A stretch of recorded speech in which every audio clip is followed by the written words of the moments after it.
నామములో అందరికీ వందనాలండి. ఈరోజు మొదటి సమయాల గ్రంథం 22వ అధ్యాయం చదువుతున్నాం. 20వ అధ్యాయం చదువుతున్నప్పుడు దేవుడు తెలియజేసిన మాటలు మొదటి 2 వర్షాలు చదువుతున్నప్పుడు దావీదు అక్కడ నుండి బయలుదేరి అదుల్లాము గృహంలోకి తప్పించుకొని పోగా అతని సహోదరులు అతని తండ్రి ఇంటి వారును ఆ సంగతి విని అతని యుద్ధకు వచ్చేది. మరియు ఇబ్బంది గల వారును అప్పులు చేసుకొని వారందరూ అసమాధానముగా నుండి వారందరూ అతని యుద్ధకు కూడగనగా అతడు వారికి అధిపతి అయ్యాను. అతని యుద్ధ ఎక్కువ తక్కువగా 400 మంది వచ్చాయి. ఈ మాట అవుతున్నప్పుడు దావీదు దగ్గరికి వచ్చిన వారిని గురించి ఒకసారి ఆలోచిస్తే, ఇబ్బంది గల వారందరూ, అప్పులు చేసుకున్న వారందరూ, అసమాధానంగా ఉన్న వారందరూ అతని యుద్ధకు కూడుకొని అసమాధానముగా నుండి వారందరూ అతని యుద్ధకు కూడుకునేలాగా అతడు అధిపతి అయ్యాను. నిజంగా ఈ మాట దేవుడు దావీదు దగ్గరికి వచ్చిన వాళ్ళందరినీ చూస్తే ఎవరు కూడా సరైన వాళ్ళు కాదు. అందరూ కూడా ఇబ్బందుల్లో ఉన్నవారు, అప్పుల్లో ఉన్నవాళ్ళు, సమాధానం లేని వాళ్ళే వచ్చినట్లుగా మనం చూస్తాం.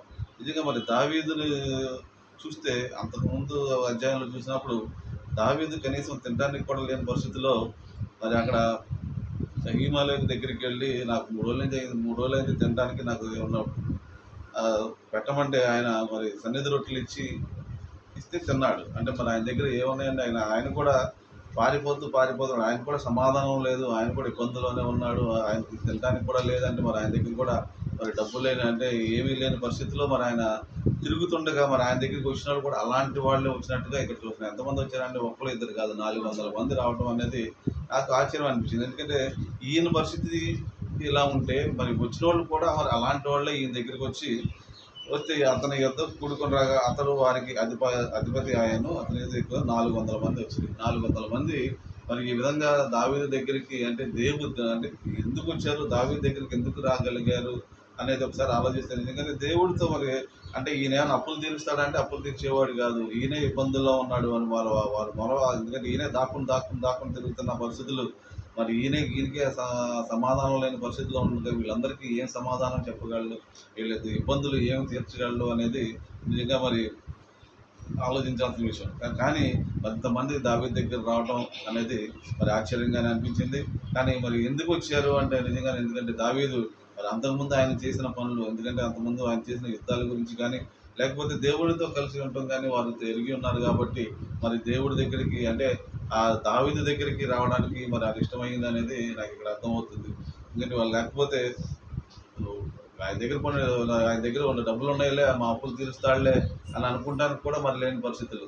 మరి అలాంటి పరిస్థితుల్లో మరి దావీదు దగ్గర రావడం అంటే ఈ రోజున మరి ఇక్కడ ఈ తర్వాత ఈ సౌలు కూడా వాళ్ళ దగ్గరికి వెళ్ళినప్పుడు అన్నాడు 7వ వచనంలో, సౌలు తన చుట్టూ నిలిచిన సేవకులతో ఇట్లా బెన్యామీనులారా ఆలకించుడి, యెష్షయి కుమారుడు మీకు పొలమును ద్రాక్ష తోటను ఇచ్చిన మిమ్మల్ని సహస్రాధిపతులుగా శతాధిపతులుగా చేయనా, మీరెందుకు నా మీద కుట్ర చేయుచున్నారు?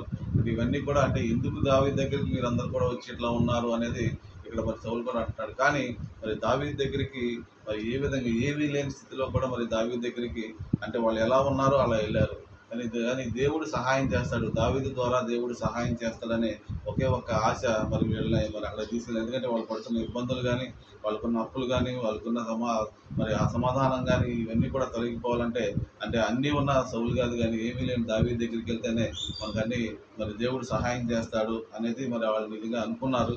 అయితే ఈరోజు మరి మనం ఆలోచించుకోవాలని మనం కూడా మరి ఎవరి దగ్గరికి వెళ్తున్నాం, ఏదైనా మన పరిస్థితులను బట్టి మనం నిజంగా దేవుని దగ్గరికి వెళ్తున్నామా? ఎందుకంటే ఈయన దావీదు కుమారుడిగా మరి ఈ లోకానికి వచ్చి ఉన్నాడు. మరి ఈయన మనసును చూసినప్పుడు మరి ఇలాంటి వాళ్ళని చేర్చుకున్నాడు అంటే ఏమీ లేని వాళ్ళు కూడా ఈయన చేర్చుకున్నాడు. ఆయన దగ్గర ఏమీ లేనప్పుడు కూడా ఏమీ లేని వాళ్ళని ఈయన చేర్చుకున్నాడు. మన దేవుడు కూడా మరి మన దగ్గర ఏమున్నా లేకపోయినా కానీ మన హక్కుకు చేర్చుకునే దేవుడుగా మన దేవుడు ఉన్నాడు. కాబట్టి మనం మరి దేవుని దగ్గరికి ఏ విధంగా వెళ్తున్నాము, ఎందుకంటే ఎలా ఉన్నా కానీ దేవుడు రమ్మన్నాడు, ఇబ్బందుల్లో ఉన్నా రమ్మంటున్నాడు, అప్పులున్నా రమ్మన్నాడు, ఏదైనా కానీ ఆయన తీర్చగలిగిన సమర్థుడు, చేయగలిగిన సమర్థుడు మన దేవుడు అనేది మరి ఈ మాటలో మనకు అర్థమవుతుంది. ఎందుకంటే దావీదు కుమారుడా అని పిలిచి చాలామంది చాలా సందర్భాల్లో పిలవడం అనేది మనం చూస్తూ ఉంటాం. మత్తయి సువార్తలో అసలు మొదటి అధ్యాయము మొదటి వచనమే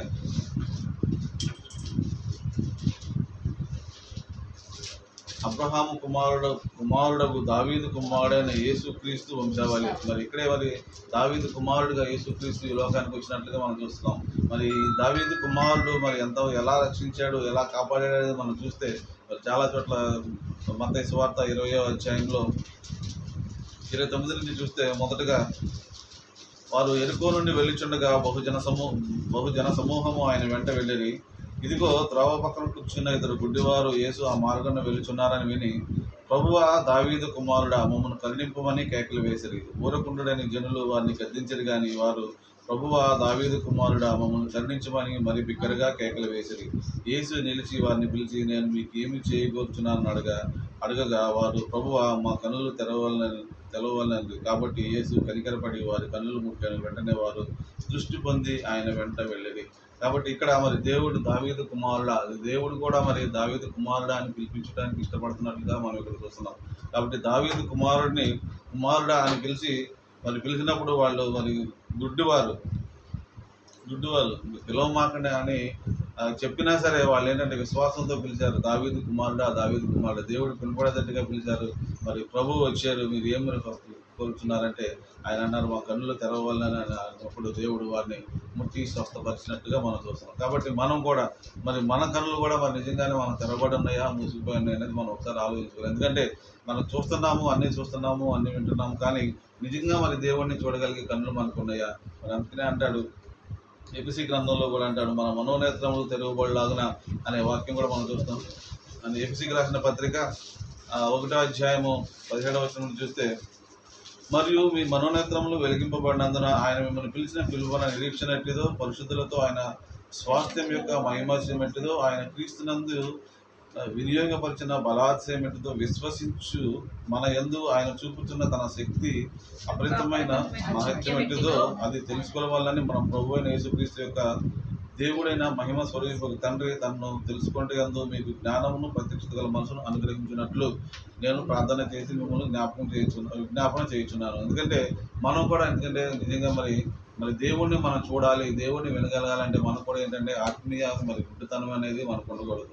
ఎందుకంటే ఆత్మీయ గుడ్డితనం ఉన్నప్పుడు మనం ఎంత విన్నా ఏం చూసినా కానీ మన కళ్ళకు, ఎందుకంటే దేవుడు మన కళ్ళు కనపడాలి అంటే ముందు మన మనోనేత్రములు వెలిగించబడాలి అనేది మనం చూస్తున్నాం. ఎందుకంటే ఇక్కడ గుడ్డివారిని దేవుడు మరి ముట్టి స్వస్థపరిచిన దేవుడు ఈరోజు మనలో కూడా మన ఆత్మీయ నేత్రములు తెలవాలి. ఎందుకంటే ఇప్పటికే అంటుంది, సంఘాన్ని మరి శత్రువు సంఘం మీద మరి ముసుగు వేసేసింది, మనోనేత్రములు గుడ్డితనం కలగజేసిందని మరి వాక్యం సెలవిస్తుంది. కాబట్టి ఆ గుడ్డితనంలో మరి ఏ గుడ్డితనంలో మనం ఉన్నామో, ఎందుకంటే అర్థంలో చూసినప్పుడు మన సహజమైన రూపం మనం కనపడాలని వాక్యం సెలవిస్తుంది.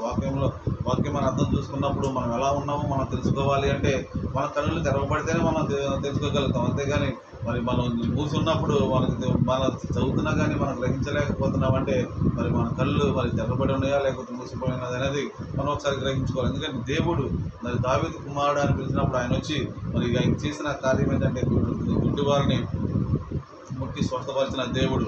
మరి ఈరోజు ఇంకా చూస్తే 15వ అధ్యాయంలో చూసినప్పుడు కూడా 21వ వచనము 15-21వ వచనం, యేసు అక్కడి నుంచి బయలుదేరి తూరు సీదోను ప్రాంతంలోకి వెళ్ళగా, ఇదిగో ఆ ప్రాంతముల నుండి కనాను స్త్రీ ఒకటే వచ్చి, ప్రభువా దావీదు కుమారుడా నన్ను కరుణింపు, నా కుమార్తె దయ్యము పట్టి బహు బాధపడుచున్నదని కేకలు వేశాను. అందుకు ఆయన ఆమెతో ఒక్క మాట అయినను చెప్పలేదు. అప్పుడు ఆయన శిష్యులు వచ్చి, ఈమె మన వెంబడి వచ్చి కేకలు వేయుచున్నది గనుక ఈమెను పంపివేయమని ఆయనను వేడుకొనగా, ఆయన ఇజ్రాయేలు ఇంటి వారై నశించిన గొర్రెల యొద్దకే గాని మరి ఎవరి యొద్దకును నేను పంపబడలేదని. అయినను ఆమె వచ్చి ఆయనకు మ్రొక్కి, ప్రభువా నాకు సహాయం చేయమని అడిగాను. అందుకు ఆయన పిల్లల రొట్టె తీసుకొని కుక్క పిల్లలకు వేయుట యుక్తము కాదని చెప్పగా, ఆమె నిజమే ప్రభువా, కుక్క పిల్లలు కూడా తమ యజమానుల బల్ల మీద నుండి పడు ముక్కలు తినును కదా అని చెప్పాను. అందుకు యేసు, అమ్మా నీ విశ్వాసము గొప్పది, నీవు కోరినట్టే నీకు అవునుగాక అని ఆమెతో చెప్పాను. ఆ గడియలోనే ఆమె కుమార్తె స్వస్థత నొందింది. ఇక్కడ కూడా మరి ఆ కనాను స్త్రీ మరి దేవుడిని మరి దావీదు కుమారుడా నన్ను కరుణింపుము అని పిలిచి మరి చెప్తుంది, నా కుమార్తె దయ్యం పట్టినది, బహుగా బాధపడుతున్నది అని కేకలు వేశారు. ఆయన అన్నాడు అప్పుడు అన్నాడు, అందుకు ఆమెతో ఒక్క మాట ఏమో చెప్పలేదు. అప్పుడు ఆయన శిష్యులు వచ్చి ఈమెను మన వెంబడి వచ్చి కేకలు వేయుచున్నది కనుక ఈమెను పంపివేయమని ఆయనను వేడుకొనగా ఆయన ఇశ్రాయేలు ఇంటి వారిని నశించు గొర్రెల యొద్దకే కానీ మరి ఎవరి వద్దకు నేను పంపబడలేదు అని. కాబట్టి ఈ రోజున దేవుడు ఈ లోకానికి ఎందుకు వచ్చాడు అంటే మరి ఏ బాధల్లో ఉన్నా కానీ ఏ ఇబ్బందుల్లో ఉన్నా కానీ అంటే అనారోగ్యంగా ఉన్న పరిస్థితులకు నేను ఆరోగ్యవంతులకు కాదు కానీ అనారోగ్యవంతులకే వచ్చానని చెప్పిన దేవుడు ఈరోజు ఇశ్రాయేలు ఇంటి వారిని నశించిన గొర్రెల వద్దకే కానీ మరి ఎవరి వద్దకు నేను పంపబడలేదు. కాబట్టి ఈరోజు దేవుని దగ్గరికి మనం వస్తే తప్పకుండా దేవుడు మన పరిస్థితులను మార్చగలిగిన దేవుడు. ఇక్కడ దయ్యాలు పట్టినామని మరి ఇక్కడ తన కుమార్తెను స్వస్థపరిచాడు. ఆమె విశ్వాసం గొప్పదని చెప్పేసి అంటే అంత విశ్వాసం అనేది మనలో కూడా ఉన్నప్పుడు తప్పకుండా మరి దేవుడు అంటే దేవుడి దగ్గరికి వెళ్ళడమే కాదు కానీ విశ్వాసం కూడా కావాలి అనేది మనం ఇక్కడ ఈవెన్ చూసినప్పుడు మనకు అర్థమవుతుంది. ఎలాంటి విశ్వాసం కావాలంటే ఇక్కడ మరి పేతురు గారు కూడా ఇక్కడ చూడండి ఒకసారి 14వ అధ్యాయం 26వ వచనం చూస్తే ఆయన సముద్రం మీద నడుచుట శిష్యులు చూసి తొందరపడి పోతమని చెప్పుకుని భయం చేత కేకలు వేశారు. వెంటనే యేసు ధైర్యం తెచ్చుకుని నేనే భయపడకని వారితో చెప్పగా పేతురు ప్రభువా నీవే అయితే నీళ్ళ మీద నడిచి నీ యొద్దకు వచ్చుటకు నాకు సెలవిమ్మని ఆయనతో అడిగాడు. ఆయన రమ్మనగానే పేతురు దోణి దిగి యేసు వద్దకు వెళ్ళుటకు నీళ్ళ మీద నడిచింది కానీ గాలిని చూచి భయపడి మునిగిపోసాగి ప్రభువా నన్ను రక్షించుకుని కేకలు వేసింది. వెంటనే యేసు చెయ్యి చాపి అతని పట్టుకుని అల్పవిశ్వాసి ఎందుకు సందేహపడితేవని అతనితో చెప్పింది. వారు దోణి ఎక్కినప్పుడు గాలి అడిగారు. అంతగా దోణిలో ఉన్న వారు వచ్చి నీవు నిజముగా దేవుని కుమారుడు అని చెప్పి ఆయన.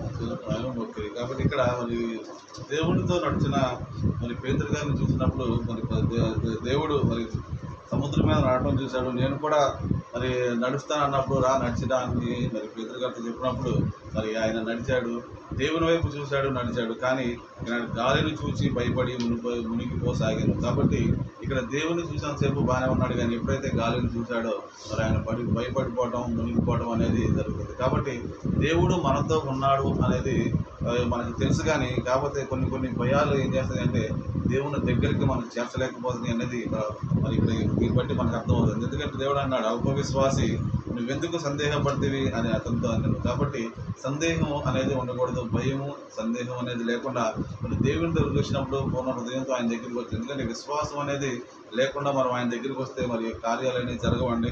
ఎందుకంటే భయము గాలిని చూసి భయపడ్డాడు, మనం కూడా పరిస్థితులు చూసి భయపడితే ఎందుకంటే ఇక్కడ ఆ పరిస్థితులు చూసి వాళ్ళు భయపడినప్పుడు మరి భయపడినప్పుడు నెలలో మునిగిపోవడం అనేది జరుగుతుంది. కాబట్టి దేవుని దగ్గరికి వచ్చినప్పుడు ఆ భయం అనేది ఉండకూడదు, సందేహం అనేది ఉండకూడదు. కాబట్టి మనం ఆ పూర్తి మరి పూర్ణ హృదయంతో దేవుని దగ్గరికి రాగలిగితేనే దేవుడు మనకి సహాయం చేస్తాడు. ఎందుకంటే ఆ విశ్వాసం అనేది మనలో ఉండాలి. అందుకనే అన్నాడు ఇక్కడ తర్వాత వారందరికీ వెళ్ళమని 36వ వచనం అండి. నేను నీ వస్త్ర చెంకును మాత్రమే ముట్టమని ఆయనను వేడుకొని ముట్టిన వారందరూ స్వస్థపడుతుంది. తర్వాత ఆయన అక్కడి నుంచి వేరే ప్రదేశానికి వెళ్ళినప్పుడు జనాలందరూ వచ్చేసారంట. కానీ ఆయన దగ్గరికి వచ్చి ఆయన వస్త్ర చెంగు ముట్టుకుంటే చాలు మేము స్వస్థపడతాం అంటే ఎంత విశ్వాసం అనేది మరి జనాల్లో కనబడుతుంది. ఎందుకంటే దేవుడు చెప్పే మాటలకు ఆయన దేవుడు ఆయన దగ్గర మనకి మరి సమస్తము దొరుకుతుంది, ఆయన దగ్గరికి వెళ్తే మనం స్వస్థత పొందుతాము, అన్ని విషయాల్లో మరి దేవుడు బాగు చేస్తాడు అనే విశ్వాసం ప్రతి ఒక్కరిలో ఉంది. కాబట్టి ఆయన వస్త్రపు చెంగు ముట్టుకున్నప్పుడు వాళ్ళు ముట్టినట్టుగా మనం చూస్తున్నాం. కాబట్టి దేవుని దగ్గరికి మనం పూర్ణ హృదయంతో రావడానికి మనం ఎప్పుడు కూడా ఇష్టపడాలని. ఎందుకంటే దేవుని దగ్గరికి మనం రాకుండా మరి దేవుని దగ్గరికి వచ్చాము అనుకుని మనం భయాలతోనూ సందేహాలతో ఉంటే మరి మనం కూడా ఎలా ఉంటామంటే మరి అంటే ఆ యొక్క స్వస్థత అనేది మనం పొందుకోలేము. ఎందుకంటే ఇక్కడ పేతురు గారే చక్కగా నీళ్ళలో మునిగిపోవడం అనేది మనం చూస్తున్నాం. కాబట్టి ఆయన అలాంటి మరి దేవుడితో కలిగి ఉన్నవాడే మునిగిపోయాడంటే మరి మనం ఏ పార్టీ వారం. కాబట్టి మనం విశ్వాసం అనేది ఎంత ఉండాలంటే మరి ఇక్కడ 9వ అధ్యాయంలో మత్తయి సువార్త 9వ అధ్యాయంలో కూడా మరి ఉంటుందండి.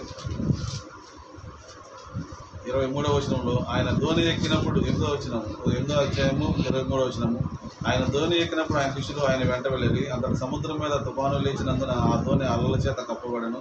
అప్పుడు ఆయన నిద్రించుచుండగా వారు ఆయన ఎద్దుకు వచ్చి, ప్రభువా, నశించిపోవచ్చున్నాము, మమ్మల్ని రక్షించమని చెప్పి ఆయనను లేపరి. అందుకు ఆయన, అల్ప విశ్వాసులారా, ఎందుకు భయపడుతున్నారని వారితో చెప్పి లేచి గాలిని సముద్రంను గర్తింపగా మిక్కిలి నిమ్మలమాయను. ఆ మనుషులు ఆశ్చర్యపడి, ఈయన ఎట్టివాడు, ఈయన గాలిని సముద్రమునకు లోబడుతున్నామని చెప్పి. కాబట్టి ఇక్కడ చూస్తే ఇక్కడ కూడా అన్నాడు అల్ప విశ్వాసం. శిష్యులందరూ కూడా ధోనిలో ఉన్నారు, మరి దేవుడు కూడా దానిలో నిద్రపోతున్నాడు. కానీ మరి తుఫాను వచ్చినప్పుడు వాళ్ళందరూ కూడా భయపడిపోతున్నారు, ఏమైపోతామని భయపడిపోతున్నారు. కానీ దేవుడు మళ్ళీ అన్నాడు, అల్ప విశ్వాసులారా, మీరు ఎందుకు భయపడుతున్నారు? ఆల్రెడీ ఒకసారి ఇక్కడ జరిగింది, మరలా 15వ అధ్యాయంలో మరి పేతురు గారు కూడా అక్కడ కూడా అల్ప విశ్వాసులారా మీరు ఎందుకు భయపడుతున్నారు, ఇక్కడ కూడా అల్ప విశ్వాసులారా మీరు ఎందుకు భయపడుతున్నారు అంటే మన జీవితంలో వచ్చిన మరి అలజడులకు తుఫాన్లు కూడా ఎందుకు భయపడుతున్నారు? మీరు విశ్వాసం ఉంటే చాలు. మరి విశ్వాసం ఉంటేనే కదా జరిగేది.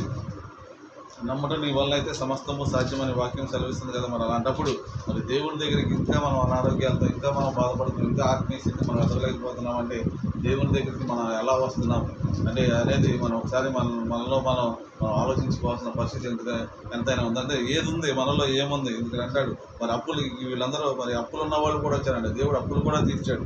అంటే దేవుడు ఆల్రెడీ మనలో ఏవైతే ఉన్నాయో ఆల్రెడీ మన బైబిల్ ప్రకారం చూస్తే ప్రతిదీ కూడా స్వస్థపరచబడిపోయింది, మరి అప్పులు తీర్చబడిపోయినాయి, మనుషులు ఆత్మీయంగా లేవనెత్తారు. ఇవన్నీ కూడా దేవుడు చేసిన పనులే మనం చూస్తూ ఉన్నాం. అయితే ఆల్రెడీ దేవుడు ఆ పనులన్నీ చేశాడు కాబట్టి ఏం సమాప్తమైంది అంటే మన పాపాలు శాపాలు మనం చెప్పుకుంటున్నామంటే ఆల్రెడీ బైబిల్లో మనం చదువుకున్నప్పుడు అన్నీ కూడా స్వస్థపడిపోయినాయి, అన్నీ కూడా దేవుడు చేసి సమాప్తం చేశాడు. ఇంకా మనం చదువుతూ కూడా మనం విశ్వసించలేకపోతున్నామంటే మనం ఇంకా పూర్తిగా మన కళ్ళు తెరవబడలేదనేది మనం అనుకోవాలి. ఎందుకంటే దేవుడు ఆల్రెడీ చేశాడు కదా, చేసినప్పుడు మనం ఇంకా ఎందుకు దేవుడు చేయలేదు అంటే వేరు. ఎందుకంటే అప్పుల గురించి కూడా చూసుకున్నప్పుడు 2వ రాజుల గ్రంథము 4వ అధ్యాయంలో చూసినప్పుడు మొదటి వచ్చి చూస్తే 2వ రాజుల గ్రంథము 4వ అధ్యాయం 1. అంతటా ప్రవక్తల శిష్యులలో ఒకని భార్య, నీ దాసుడే నా పెనిమిటి చనిపోయాను, అతడు యెహోవా యందు భక్తి గలవాడై ఉండనని మీకు తెలిసి ఉన్నది. ఇప్పుడు అప్పులవాడు నా యొద్ద నా ఇద్దరు కుమారులు తన దాసులుగా ఉండటకై వారిని పట్టుకుని పోవటకు వచ్చి ఉన్నాడని ఎలీషా మొదలుపెట్టగా, ఎలీషా, నా వల్ల నీకేమి కావాలను, నీ ఇంటిలో ఏమి ఉన్నదో అది నాకు తెలియజెప్పు. అందుకామె, నీ దాసులైన నా ఇంట్లో నూనె కుండ ఒకటే ఉన్నది, అది తప్ప మరి ఏమీ లేదు. అతడు, నీవు బయలుపోయి నీ ఇరుగు పొరుగు వారి ఎదురున దొరకగలిగిన వట్టి పాత్రలన్నీ ఎరువు తెచ్చుకొనము. అప్పుడు నీవు నీ ఇంటిలోనికి వచ్చి నీ కుమారులు లోపల నుండి తలుపు మూసి ఆ పాత్రలన్నింటిలో నూనె పోసి నిండినవి ఒక తట్టు ఉంచమని ఆమెతో సెలవీయగా, ఆమె అతని యొద్ద నుండి పోయి తాను కుమారులను లోపల నుండి తలుపులు మూసి కుమారులు తెచ్చిన పాత్రలో నూనె పోసాను. పాత్రలన్నీ నిండిన తర్వాత ఇంకనూ పాత్రలు తెమ్మని ఆమెను కుమారులను చెప్పగా వాడు మరి ఏమీ లేవని చెప్పాను. అంతలో నూనె నిలిచిపోయాను. ఆమె దైవజనుడు అతని యొద్దకు వచ్చి సంగతి తెలియజెప్పగా అతడు, నీవు పోయి ఈ నూనెను అమ్మి నీ అప్పును తీర్చు, మిగిలినదేదో నీవు నీ పిల్లలు బతుకు అని ఆమెతో చెప్పాను. కాబట్టి ఇక్కడ మరి అప్పు ఎలా తీరింది అంటే చాలా ఆశ్చర్యంగా, మరి దేవుడు ఆమె దగ్గర ఏముందంటే నూనె కుండ తప్ప ఏమీ లేదన్నాడు. కానీ ఆ నూనె కుండలోనే దేవుడు మరి ఇంకా నూనె కుండలు తీసుకురామని ఆమెకి కలిగిన దానిలో నుంచే దేవుడు సమృద్ధినిచ్చాడు. మరి దేవుడు అక్కడ అప్పులు తీర్చడం జరిగింది. కాబట్టి మనల్ని కూడా దేవుడు అంటే మనం అప్పులు తీర్చుకొని అడిగినప్పుడు దేవుడు కూడా మనకి ఏదైతే కలిగిన దానిలో నుంచే దేవుడు మనకి సహాయం చేస్తాడు అనేది కూడా మనకి ఇక్కడ అర్థమవుతుంది. కాబట్టి ప్రతిదీ మనం ఏదైతే మనకి లోపం ఉందో మరి దాన్ని బట్టి దేవుడు మళ్ళీ సరిచేస్తాడు, నిజంగానే దేవుడు లేవనెత్తాడు అనేది మనకి ఇక్కడ అర్థమవుతుంది. కాబట్టి దావీదును చూసినప్పుడు నిజంగానే వీళ్ళు కూడా మరి దావీదు దగ్గరికి ఏమీ లేని స్థితిలో వచ్చారు. మరి ఈరోజు మనం కూడా మరి దేవుని దగ్గరికి మరి ఎలా వెళ్ళాలంటే దేవునికి కావాల్సింది అంటే ఆయన మీద విశ్వాసం ఉంచి నమ్మకంతో మనం దేవుని దగ్గరికి వెళ్ళినప్పుడు దేవుడు తప్పకుండా మనల్ని కూడా లేవనెత్తే దేవుడిగా ఉన్నాడు. ఇక్కడ ఈయన అన్నాడు, అట్లా ఇవి పొలాలు ఇస్తాడా, ద్రాక్ష పాటలు ఇస్తాడంటే, కానీ దేవుని దగ్గరికి వెళ్ళినప్పుడు నెమ్మది సమాధానం వస్తుంది, ఇరుకులు ఇబ్బందుల నుంచి తొలగిపోతాయి, అప్పులు తొలగిపోతాయి, ఇవన్నీ కూడా తొలగిపోతాయి. అంటే సౌలు వారిని ఇంకా ఏదో అంటా ఉన్నాడు. కానీ మరి సౌలు నిజంగా ఇంకా ఆయనలో ఆ కోపం ఇంకా తగ్గకుండానే మరి ఎంతగా మరి దావీదుని వెంటాడుతున్నాడు అనేది మనకి ఇక్కడ అర్థమవుతుందండి.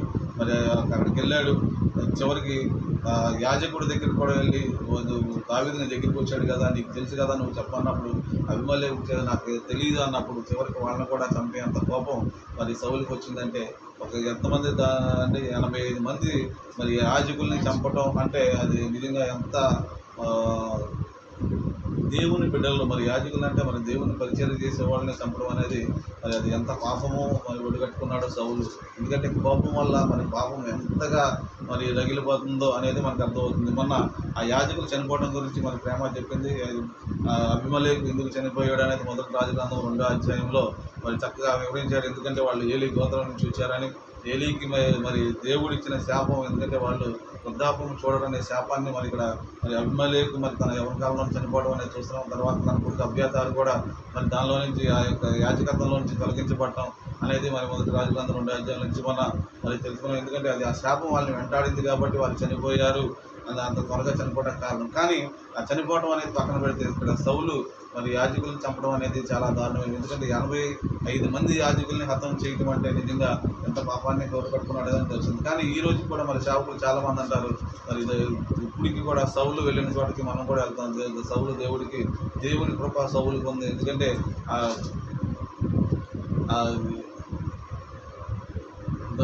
సమూయేలు మరి అంటే సమూయేలు రూపంలో మరి సైతాన్ వచ్చింది. ఎవరైనా ఎక్కడికి వచ్చాడంటే సౌలు మరి ఎవరిని ఆశ్రయించాడంటే దేవుని కర్ణపిశాచాలను ఆశ్రయించినప్పుడు సౌలు రమ్మంటే అంటే సమూయేలు రమ్మంటే సమూయేలు లాగా ముసుగేసుకుని ఒక రూపం రావడం, నువ్వు నాతో పాటే ఉంటావని చెప్పడం. వెళ్ళిపోయిన తర్వాత చాలామంది సేవకులు అంటారు సౌలు కూడా ఇంకా అంటే సమూయేలు ఉన్న ప్లేస్లోనే ఉన్నారని అంటారు. కానీ ఈ సౌలు గురించి చదువుతున్నప్పుడు ఎంత పాపం చేసిన తర్వాత 85 మంది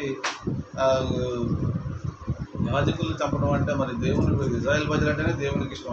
అదే అలాంటిది యాజకులు అంటే మరి వాళ్ళు అభిషేకించబడిన వాళ్ళంటే మరి అభిషేకించబడిన వాడిని మరి దావీదే మరి సౌలుని చంపాడని చెప్పేసి అభిషేకించబడిని చంపుతావా అని చంపిన వాడిని తీసుకొచ్చి దావీదు చంపేశాడు. అలాంటిది మరి 85 మందిని చంపడం అంటే మరి నిజంగా ఎంత పాపాన్ని మరి కూడగట్టుకుంటున్నాడు. రోజు రోజుకంటే దావీదు మీద ఉన్న కోపం ఎంతగా వెళ్ళిపోతుందంటే పాపము మరి ఏమవుతుందంటే నిజంగా మరి ఎక్కడికి వెళ్ళిపోతున్నాడంటే